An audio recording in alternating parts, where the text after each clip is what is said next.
Donc Damien Stellet est professeur à l'ENS Lyon et il effectue ses recherches dans le laboratoire LIP, laboratoire d'informatique du parallélisme. Il a réalisé sa thèse sous la direction de Paul Zimmermann à Nancy, dans le laboratoire Lauria dont on a déjà parlé ce matin. Il est ensuite parti en séjour postdoctoral à Sydney, au sein de l'équipe d'algèbre calculatoire qui est dirigée par John Cannon. Et il a notamment participé au développement de Magma, une bibliothèque de calcul algébrique. En 2012, il a obtenu la médaille de bronze du CNRS et donc c'est en 2012 qu'il est devenu professeur à l'ENS Lyon. Et il est également lauréat d'une bourse ERC. Donc les bourses ERC, ce sont des bourses du Conseil de la recherche européen. Ce sont des bourses qui sont extrêmement prestigieuses, très difficiles à obtenir. Et donc Damien est lauréat d'une telle bourse. Et en regardant les biographies de nos orateurs, je m'aperçois qu'on a 5 orateurs à la file qui sont titulaires d'une telle bourse, en fait. Donc je pense que c'est assez exceptionnel d'avoir 5 orateurs titulaires d'une ERC à la file, en tout cas dans un événement qui n'est pas à l'ERC, en fait. Donc voilà, Damien, donc tu as 25-30 minutes pour la présentation, et ensuite on enchaînera avec les questions de la salle. Merci Gildas. Donc voilà, donc je vais vous présenter le chiffrement homomorphe et essayer de voir... qui a été créé en 2009, enfin qui s'est vraiment développé à partir de 2009, et essayer de voir si c'est devenu quelque chose de pratique ou qui est resté théorique. Donc déjà revenons à la base. Donc on a Alice et Bob qui veulent discuter à travers un canal qui est non sécurisé, donc par exemple sur Internet. Je suis Alice, Bob c'est Amazon. J'ai envie d'envoyer un message. Je récupère la clé secrète de Bob. Je chiffre avec cette clé secrète et Bob peut déchiffrer, peut retrouver le message avec un algorithme de déchiffrement. Donc une fois qu'on a dit ça, donc ça c'est la fonctionnalité du chiffrement à clé publique. Une fois qu'on a dit ça, on peut se demander quel type de sécurité est-ce qu'on veut, quel est le pouvoir de l'attaquant, et aussi est-ce qu'on souhaite rajouter des fonctionnalités par-dessus cette chose basique qu'est le chiffrement à clé publique. Donc, qu'est-ce qu'on veut en termes de sécurité et qu'est-ce qu'on veut en plus en termes de fonctionnalité. Donc en termes de sécurité, le minimum c'est une sécurité passive. J'ai Eve qui écoute la communication. Eve connaît la clé publique parce que c'est public. Elle connaît le chiffré parce qu'elle le voit passer. Et ce qu'elle essaie d'apprendre, c'est au moins un petit peu d'informations à propos du message M. Donc elle a la clé publique, elle a le chiffré, et elle essaie d'apprendre quelque chose à partir de M. Et si elle ne peut pas y arriver, on est content. Donc ça, c'est une forme de sécurité qui est passive. Après, on peut donner beaucoup plus de pouvoir à Eve, et dans certains scénarios pratiques, c'est beaucoup plus proche de la réalité. On peut imaginer que Eve s'amuse à modifier le chiffré, donc elle intercepte le chiffré, elle le modifie, et elle regarde ce que Bob fait. Donc elle modifie le chiffré, et peut-être Bob fait quelque chose. Donc, quand on cherche à avoir de la sécurité active, on veut que si Eve modifie ce chiffré, Bob puisse s'en apercevoir. En particulier, si on modifie un chiffré, on ne doit pas aboutir à un chiffré valide. Okay. Donc ça, c'est une notion qui s'appelle la non-malléabilité. Et on cherche à ce que, voilà, une fois que c'est chiffré, la seule chose qu'on puisse faire, c'est déchiffrer. C'est une notion de sécurité qui est très forte. Donc bon, il y a plein de scénarios pratiques où c'est intéressant, mais une fois qu'on a appliqué un chiffrement non malléable à un message en clair, on ne peut plus faire grand-chose. Voilà, donc le message est dans le coffre-fort, et à part ouvrir le coffre-fort et récupérer le message, on ne peut rien faire d'autre. Voilà. Mais après, on pourrait vouloir d'autres choses que un chiffré non malléable ne permettrait pas d'obtenir. Donc, par exemple, imaginons qu'on ait la relation suivante. J'ai un chiffré C1 qui déchiffre vers M1. J'ai un chiffré C2 qui déchiffre vers M2. Et par miracle, pour mon protocole de chiffrement spécifique, la somme des chiffrés déchiffre vers M1 plus M2. Alors ça, c'est en contradiction complète avec la non malléabilité parce que Eve modifie un chiffré, elle ajoute un autre chiffré et ça déchiffre correctement. Donc ça, c'est en contradiction totale avec ce qu'on souhaite en termes de non-malléabilité.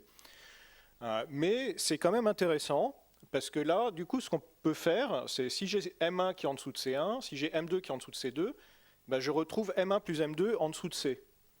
Et ça me permet par exemple d'additionner, donc en ne manipulant que les chiffrés.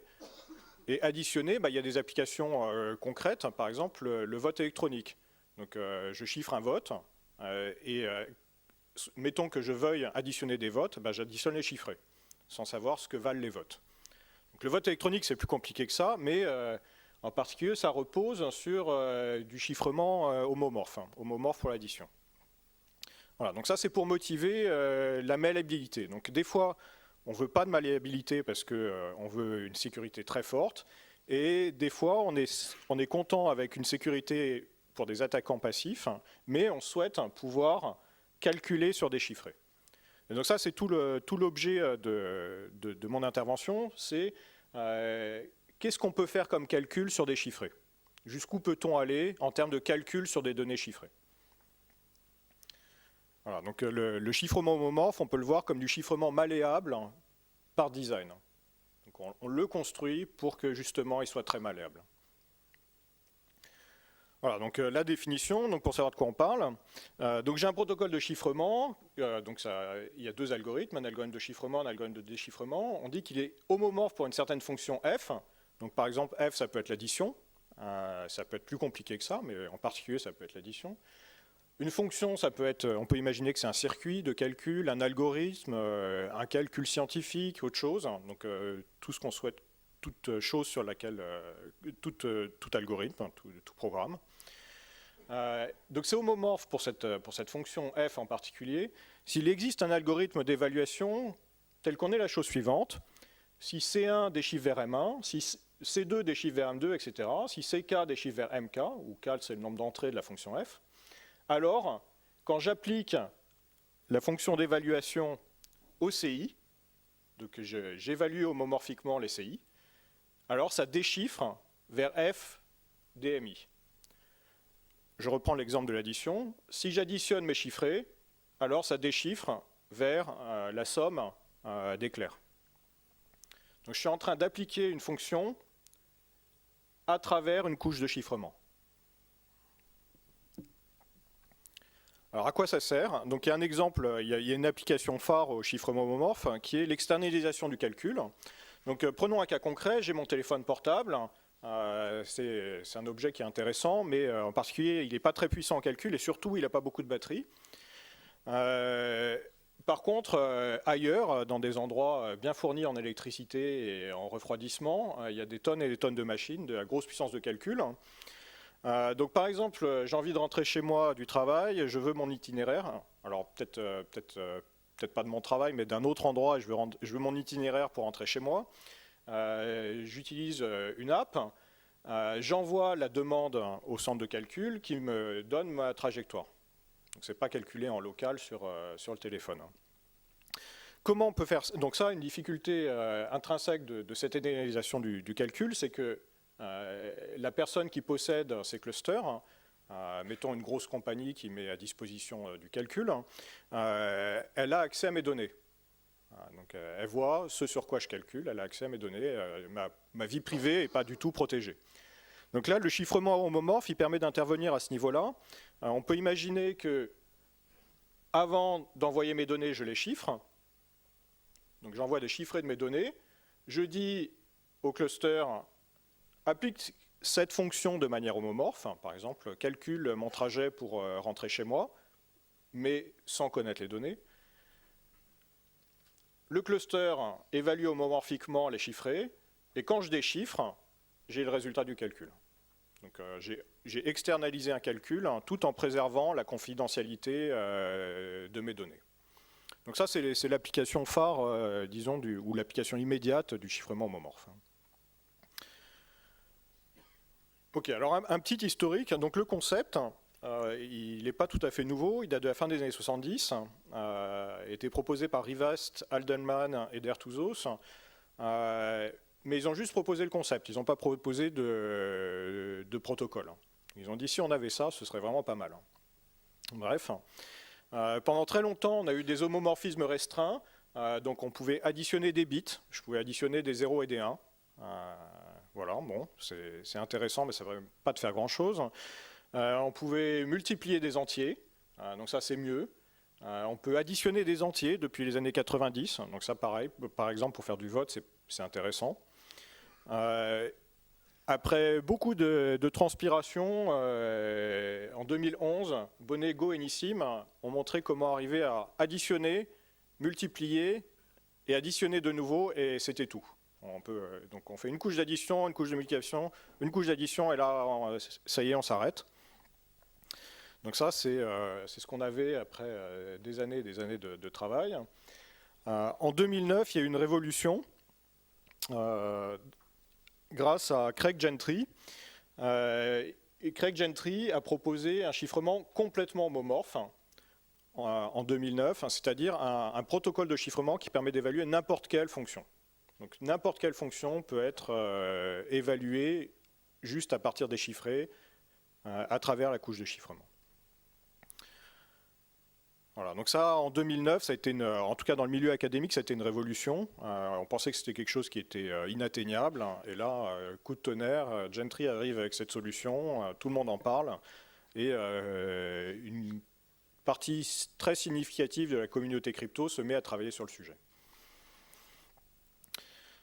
Voilà, donc depuis 2009, il y a plusieurs familles de chiffrements homomorphes qui ont été proposées. Donc il y a énormément de papiers qui ont été publiés sur le sujet, mais il y a 3 grandes familles de chiffrements homomorphes. Donc tous ces candidats au chiffrement homomorphe peuvent être groupés en 3 grandes familles. Donc la plus ancienne qui est due à Gentry, qui est vraiment pas très efficace, voire pas efficace du tout. Donc c'est bien sur le papier, mais en dehors du papier, voilà quoi. Les hypothèses de sécurité, c'est un peu ad hoc. Donc, il y a le schéma et on se dit ça, ce serait pas mal que ce soit sûr. Ça serait pas mal que ce soit sûr. Donc, c'est pas des hypothèses de sécurité très naturelles qui ont un beau sens mathématique. Et en plus, il commence à sentir le roussi. Donc il y a des vulnérabilités, il y a des attaques sous-exponentielles qui ont été découvertes par Kramer, Duca, Pikert et Regev, en particulier cette année. Donc bon, voilà. Donc cette première génération, elle n'est pas complètement morte, mais pas très loin. 2 ans après Gentry, Brakerski et Vaikutanathan sont arrivés avec une autre solution qui est beaucoup plus efficace, ou en tout cas dont les successeurs sont beaucoup plus efficaces. L'hypothèse de sécurité sous-jacente est standard, donc c'est une hypothèse de difficulté algorithmique qui est classique, ce n'est pas quelque chose qui a été construit spécifiquement pour ce protocole. Et en tout cas, il n'y a aucune faiblesse connue à ce stade. Donc peut-être une remarque, à l'époque, il y avait une autre famille de design reposant sur d'autres types d'objets mathématiques. Donc on disait que c'était du FHE reposant sur les entiers. Donc avec Jang Ki-chun, qui est un collègue coréen, on a montré que c'était équivalent à cette seconde famille. Donc il y avait 2 designs différents, mais en fait c'était le même. Et enfin, en 2013, Gentry, Tsai et Waters ont proposé encore un nouveau design qui est différent des 2 précédents. Alors il est moins efficace dans la plupart des cas. Mais quand on commence à évaluer des fonctions très compliquées, il est meilleur que les autres. Et l'hypothèse de sécurité sous-jacente est légèrement meilleure. Donc, dans des cas très précis, cette famille-là est meilleure, mais en général, le monde académique, en tout cas, étudie plutôt cette famille de design. Ok, donc comment ça fonctionne ? Donc je ne vais pas rentrer dans tous les détails techniques, mais je vais juste donner une intuition en tout cas de l'aspect commun à ces différents protocoles de chiffrement homomorphe. Donc dans tous les cas, la clé secrète, c'est un vecteur. C'est un vecteur à coordonnées modulo Q et qui a n coordonnées. Donc voilà, donc ce vecteur, c'est la clé secrète. Je ne dis pas ce que c'est la clé publique, j'en ai pas besoin pour expliquer comment l'homomorphisme fonctionne. Donc je vous donne juste la clé secrète, un chiffré d'un message M qui est 0 ou 1. Donc pour simplifier, je prends juste un bit. Donc je chiffre 0 ou 1. C'est un vecteur, c'est un autre vecteur, tel que le produit scalaire entre ce vecteur et la clé secrète, ce soit M plus 2 fois quelque chose qui est petit. Donc en particulier, comme c'est m plus 2 fois quelque chose qui est petit, donc ça c'est petit. Comme c'est petit par rapport à Q, ben, c'est comme s'il n'y avait pas de réduction modulo Q. Donc j'ai m plus 2e, et quand je réduis modulo 2, je retrouve le message. Voilà, donc c'est le chiffré d'un vecteur m, c'est un vecteur C qui est presque orthogonal à la clé secrète, et dans le produit scalaire avec la clé secrète, c'est le message modulo 2. Donc mettons qu'on ait ça. Maintenant, je peux vous expliquer l'homomorphisme additif. Donc si j'ai C1 produit scalaire S qui donne M1 plus 2E1, et C2 scalaire S qui donne M2 plus 2E2, je fais la somme de C1 et C2 comme vecteur.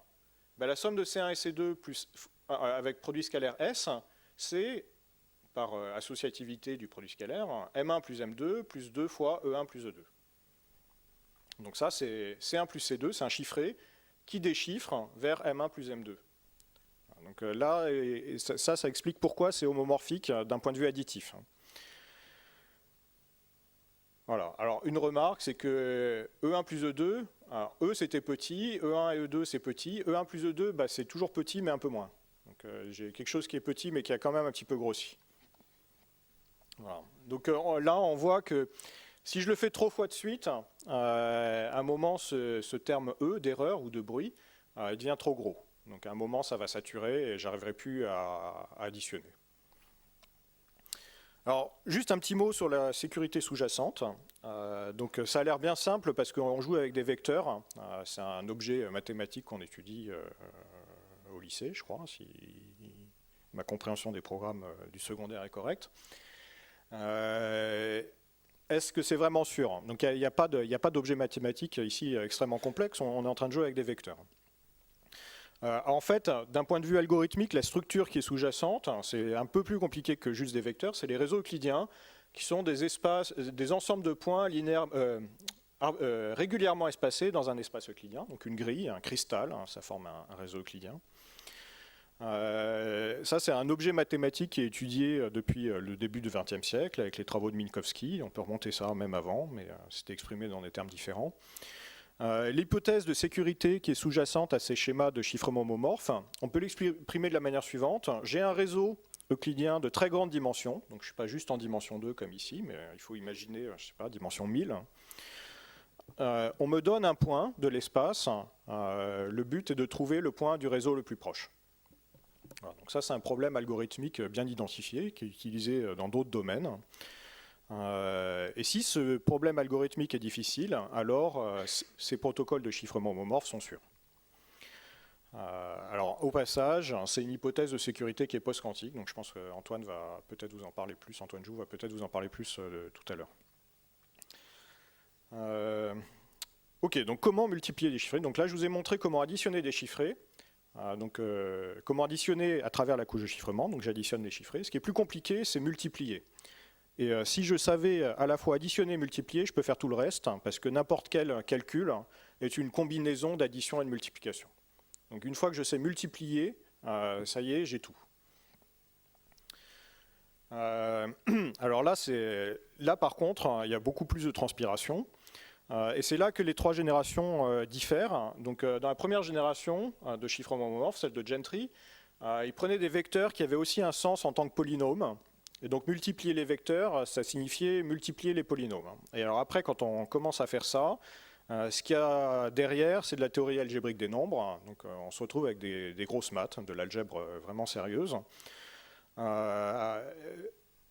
très joli, d'un point de vue recherche, c'est magnifique. Mais au final, c'est moins sûr et plus coûteux. Donc c'est plus très étudié, en tout cas, ça l'est moins. Brakerski et Vaikutanathan, quand ils ont proposé leur schéma de chiffrement homomorphe en 2011, ils ont utilisé une autre idée. Pour multiplier des vecteurs, je vais faire leur produit tensoriel. Donc ça, c'est un produit de vecteurs qui a un sens mathématique, qui est bien défini. Et le produit tensoriel de deux chiffrés, il déchiffre vers le produit des clairs. Donc ça, c'est l'idée qui est sous-jacente à la multiplication dans la deuxième génération. Et dans la troisième génération, on s'est dit on va remplacer des vecteurs par des matrices, on va multiplier les matrices. Donc c'est comme ça que le produit est implémenté dans la troisième génération. Alors une remarque, c'est que le bruit contenu dans un chiffré, il croît beaucoup plus avec une multiplication homomorphe qu'avec une addition homomorphe. Donc tout à l'heure, on a vu, quand j'additionne mes chiffrés, j'additionne les bruits sous-jacents. Intuitivement, ce n'est pas tout à fait correct, mais c'est une bonne première approximation. Si je multiplie des chiffrés, je suis en train de multiplier les bruits sous-jacents. Donc c'est beaucoup plus gros que la somme des bruits. Je suis en train de multiplier les bruits, ça c'est plus gros que la somme des bruits. Donc plus je multiplie, plus le bruit croît. Donc là, on commence à voir qu'il va y avoir une limite à tout ça, parce que plus je manipule, et en particulier plus je multiplie, plus le bruit qui est en dessous est gros. Voilà, donc le bruit, il grossit au fur et à mesure des calculs, et à un moment, il approche Q, la taille du module, et là, une fois qu'il a atteint Q, ça y est, c'est fini, on est cuit, on ne peut plus manipuler les chiffrés. Donc qu'est-ce qu'on fait ? C'est là qu'était, à mon avis, la plus belle idée de Gentry en 2009. C'est l'idée de bootstrap. Alors, elle demande un peu de temps à compiler.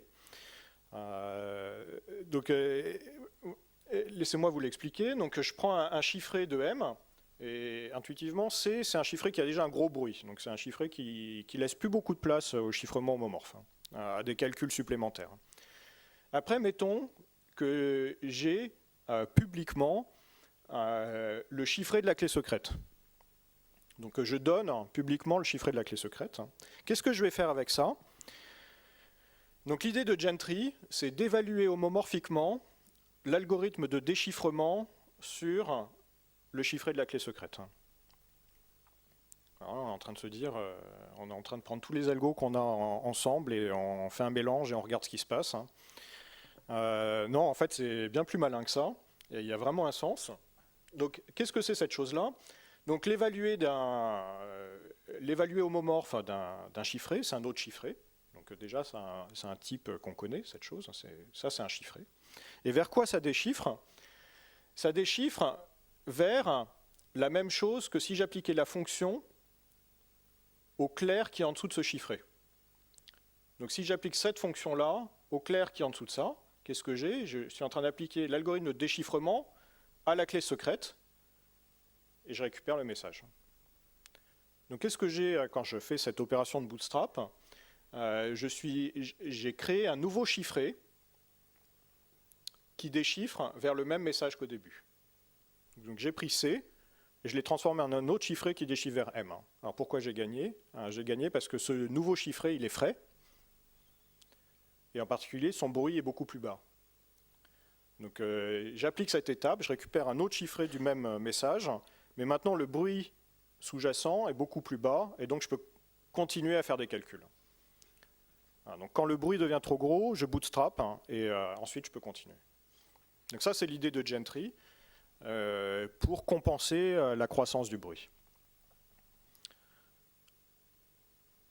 Voilà, donc en pratique, qu'est-ce qui se passe ? Donc l'application phare, l'externalisation de calcul, pas pour le moment, ça il faut pas, voilà, donc ça n'a pas encore eu lieu. On connaissait déjà cette application en 2009, même avant, mais pour le moment c'est trop coûteux, et en particulier parce que le bootstrap reste trop lent. L'opération de bootstrap, qui consiste à évaluer homomorphiquement le circuit de déchiffrement, cette opération-là est très coûteuse. Donc il y a eu des implantations diverses, donc je ne remonte pas avant parce que c'est encore plus cher. Il y a une implantation par Alevi et Choup qui date de 2014, qui permet de faire un bootstrap en 6 minutes. Donc j'ai un chiffré qui déchiffre vers M. Si je veux le rafraîchir, ça me coûte 6 minutes. Voilà, donc pour tout rafraîchissement du chiffré. Donc là, le calcul, il explose complètement. Donc l'avantage, c'est qu'au moins on peut l'implémenter, on peut regarder ce qui se passe, mais voilà, c'est trop coûteux, c'est pas pratique. Duca, Michencho, l'an dernier, ont montré comment combiner la deuxième et la troisième génération de chiffrement homomorphe pour descendre à moins d'une seconde. Donc ils peuvent bootstrapper en moins d'une seconde. Donc 500 millisecondes, ça reste très cher, mais bon, on est plus dans du concret. Et cette année, donc ça a été présenté il y a quelques jours à AsiaCrypt, c'est le papier qui a eu le Best Paper Award. par Chilotti, Gamma, Georgieva et Isa Bachen, qui sont tous basés à Versailles ou à l'INRIA. Ils ont montré comment descendre à 20 millisecondes pour un bootstrap. Donc il y a un code qui est disponible qui permet de bootstrapper en 20 millisecondes. Voilà, donc 20 millisecondes de nouveau, ça reste cher pour rafraîchir un chiffré, mais on commence à atteindre des temps qui sont plus petits, disons. Alors ce qui est pas mal, c'est qu'on voit que chaque année, on gagne un très gros facteur, presque 100 chaque année. Donc voilà, donc peut-être l'année prochaine ou dans 2 ans, on a un truc hyper efficace. Voilà, donc si on veut externaliser, il y a des difficultés supplémentaires qui ne sont pas juste l'efficacité. Il y a des problèmes de sécurité aussi liés à ça. Déjà, est-ce que le serveur que j'utilise, donc le serveur, je lui demande de faire un calcul, qu'est-ce qui m'assure qu'il a bien fait le bon calcul, parce qu'il pourrait calculer autre chose et me renvoyer le résultat, ça des chiffres, mais c'est pas la valeur à laquelle, enfin c'est pas ce à quoi je m'attendais. Ça répond pas à ma question. Donc comment je m'assure que ces ordinateurs à distance font bien le bon calcul. Donc ça, il y a des possibilités théoriques, mais ça a un surcoût, donc ça s'appelle le calcul vérifiable. Et après, il y a une autre difficulté, c'est que les serveurs distants pourraient essayer de renvoyer des chiffrés truandés, des faux chiffrés, pour voir ce qui se passe quand je déchiffre.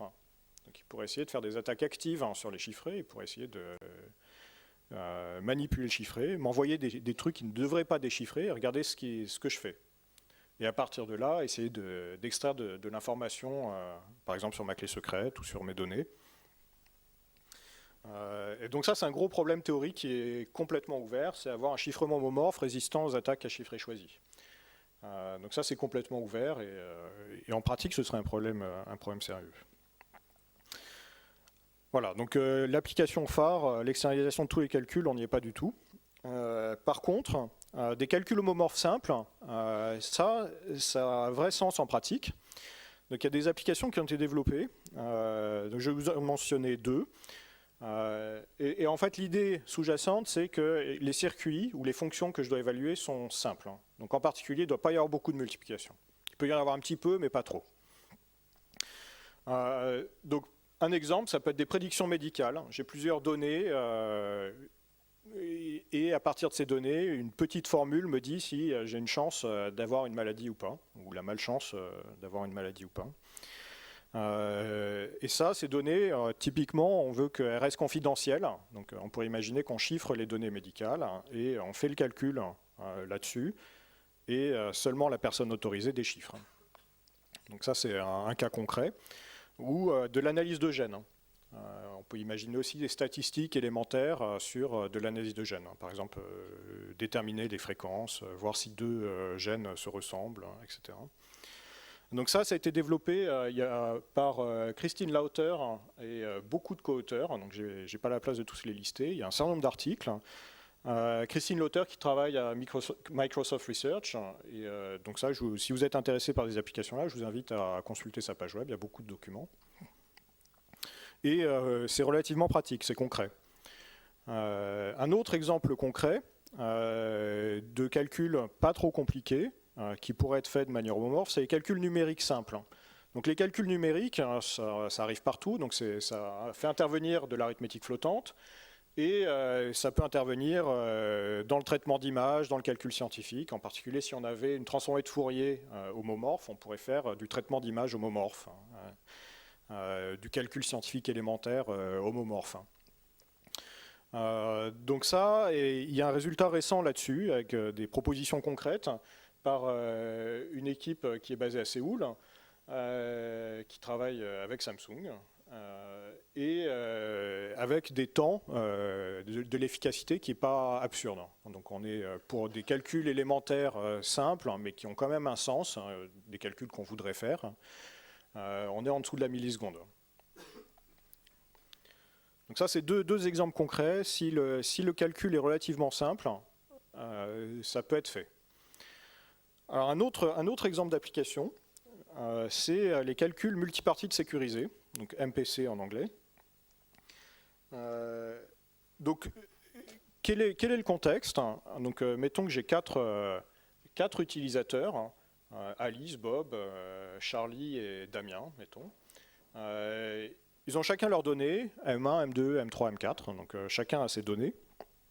Et ils sont tous un peu malhonnêtes, et en particulier, ils voudraient piquer les données des autres. Donc, ils voudraient savoir, je sais pas, je suis Damien, je voudrais savoir quel est le M1 de Alice. Donc ils ne se font pas trop confiance, mais ils veulent quand même calculer quelque chose en commun.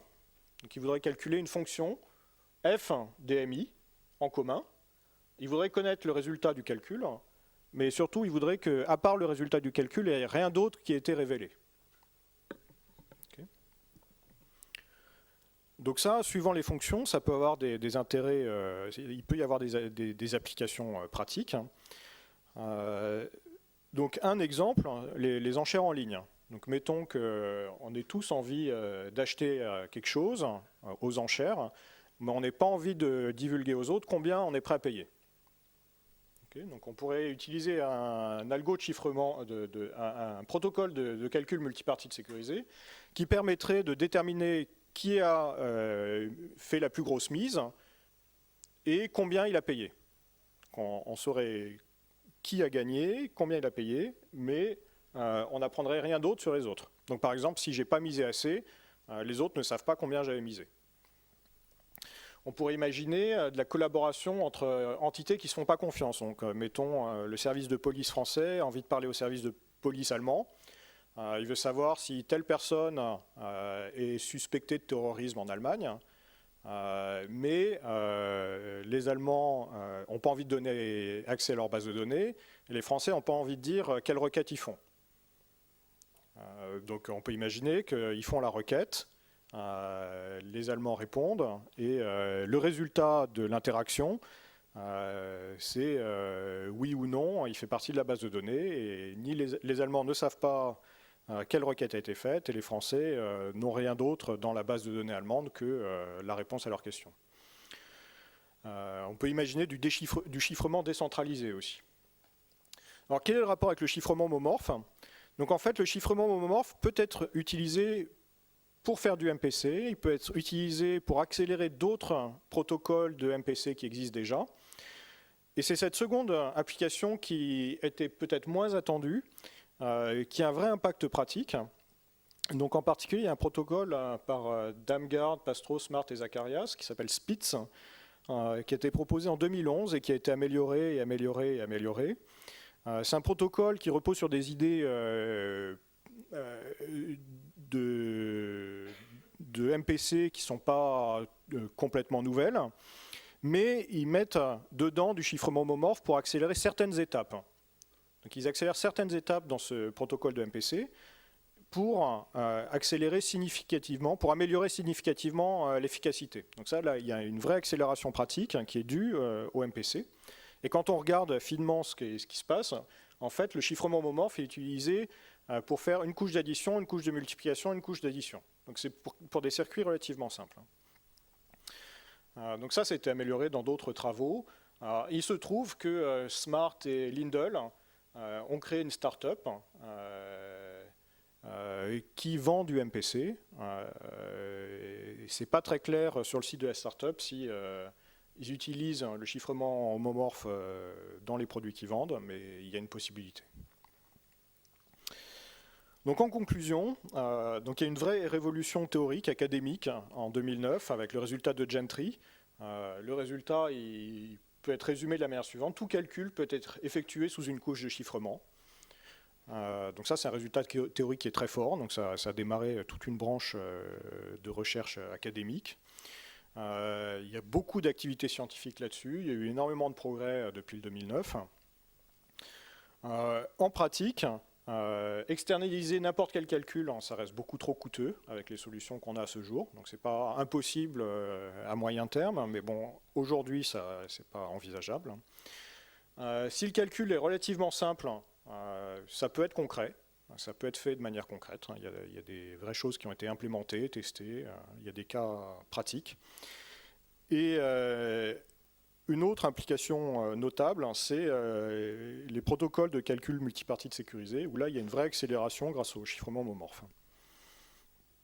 Voilà, donc merci pour votre attention et si vous avez des questions, j'essaierai d'y répondre.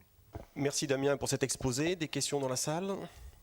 Moi j'aimerais revenir en fait sur la conclusion. Moi j'aimerais savoir en fait où en est le déploiement en fait dans la vraie vie du chiffrement complètement homomorphe. Alors tu dis qu'il y a des exemples, mais est-ce que c'est expérimental? Complètement homomorphe, c'est pas déployé. C'est pas efficace. Il y a des codes qui permettent en particulier de faire l'étape de bootstrap. Donc on peut le tester de manière académique, mais c'est pas suffisamment efficace pour être déployé. Et homomorphe? Alors, légèrement homomorphe. Donc, si le circuit n'est pas trop compliqué, si la fonction n'est pas trop compliquée, là, il y a des exemples concrets. Donc, des exemples commerciaux, en fait, ou expérimentaux, en fait? Il y a des exemples expérimentaux efficaces. Et certains des co-auteurs de ces exemples expérimentaux efficaces travaillent avec des grosses entreprises informatiques. Donc, Microsoft, Samsung, IBM, etc. D'accord, merci. Une question devant? Oui, Abdallah Mahmed, donc je suis enseignant-chercheur à Télécom Sud Paris. Donc c'est une question, je voulais savoir si dans les opérations de base qui sont considérées dans les chiffrements homomorphes, pourquoi on ne considère pas les soustractions et les divisions? Donc très bonne question. Le modèle de calcul qui est en dessous. Donc ce que je vous ai présenté, c'est addition de bits et multiplication de bits, parce que c'est complet. Donc si on sait faire ça, on sait tout faire. Ça, c'est une réponse théorique. On sait faire plus intéressant que ça avec des protocoles de chiffrement qui existent. Donc on sait additionner des entiers, on sait additionner des polynômes, multiplier des polynômes, les soustraire, etc. Donc c'est beaucoup plus riche que juste additionner des bits et multiplier des bits. Il y a beaucoup plus que ça. Oui. Gérard Pédic, CyberEdu. Est-ce qu'on peut ou on pourra rapidement consulter des bases de données chiffrées et avoir le résultat en clair, évidemment? Alors là, pour cette application-là, il me semble que ce n'est pas le chiffrement homomorphe qui répond à la question, c'est le chiffrement fonctionnel, et c'est l'objet de l'exposé de David qui arrive juste après moi. Voilà. Donc je pense qu'il y aura cette réponse. Il y aura la réponse à la question, en tout cas j'espère. Je ne sais pas, je fais des promesses sur un exposé qui n'est pas le mien.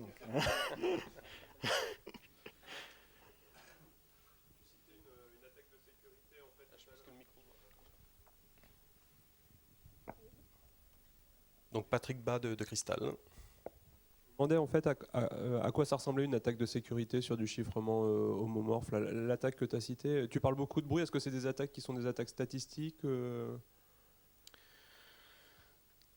Alors, pour le moment, ces protocoles, ils ont été étudiés dans des modèles standards, c'est-à-dire on décrit chiffrement, déchiffrement, et on peut dire pour tel modèle d'attaque, qui en fait, donc c'est les attaques qui essaient de deviner au moins un bit d'information sur les messages sous-jacents.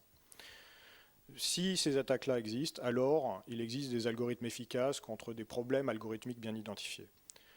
Le problème du vecteur le plus court, du vecteur le plus proche dans un réseau euclidien. Donc ça, ces problèmes-là, ils sont étudiés d'un point de vue algorithmique. Voilà, donc ça c'est l'aspect cryptanalyse aujourd'hui des chiffrements homomorphes. Donc c'est étudier la difficulté algorithmique des problèmes sous-jacents. Après, si ça commençait à être déployé vraiment en pratique, il y a des attaques, on pourrait imaginer des attaques physiques, c'est-à-dire c'est chiffré à tel endroit, qu'est-ce qui se passe si j'injecte une surcharge de courant, s'il y a une panne, etc. Est-ce que je peux observer quelque chose? Donc ça, c'est des attaques hors modèle, des attaques physiques. Il y a un tout petit peu de recherche qui commence à démarrer là-dessus, mais pas énormément. Il y a une autre question. Régis Leveugle, donc je suis professeur à Grenoble. Comment est-ce que vous compareriez les schémas qui sont basés sur des multiplications d'entiers par rapport aux schémas basés sur des multiplications polynomiales? Ça dépend ce que vous voulez calculer. Donc, à ce jour, les chiffrements homomorphes efficaces, c'est des protocoles qui ont été construits avec une application de fonction en tête. Donc c'est, par exemple, si j'ai envie multiplier des entiers, je vais utiliser tel protocole.